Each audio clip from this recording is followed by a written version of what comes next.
Thank you all for being here. We had a productive meeting, I think, House and Senate leaders. The President was very forthright.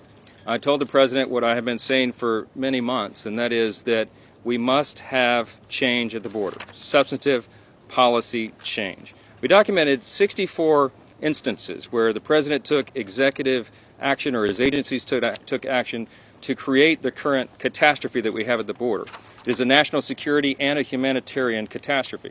And I articulated that to the President in the meeting now.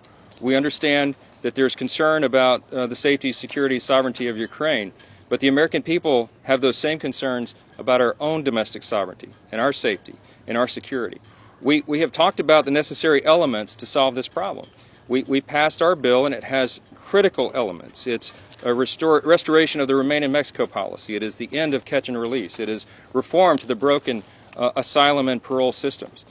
We're not insistent upon a particular name of a piece of legislation, but we are insistent that the elements have to be meaningful.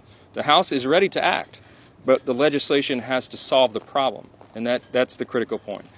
We understand the necessity about Ukraine funding, and we want to say that the status quo is unacceptable. We need the commander-in-chief of this country, the President of the United States, to show strength on the world stage and not weakness. We cannot continue with the current status quo. We understand the importance of what's been needed, but when I met with President Zelensky just last month, right before Christmas, he said that the necessary ingredient is the proper weapons systems that they need. There are certain things that are needed to ensure that they can prevail. We need the questions answered about the strategy, about the end game, and about the accountability for the precious treasure of the American people. We understand that all these things are important, but we must insist that the border be the top priority. I think we have some consensus around that table. Everyone understands the urgency of that, and we're going to continue to press for it. I want to thank my colleagues here, the chairman of our committees of jurisdiction, for being here, and thank everyone for the time today. Thank you. Mr. Speaker, did you hear anything from the President that makes you change your calculus in these negotiations? Any new ideas when it comes to border policies?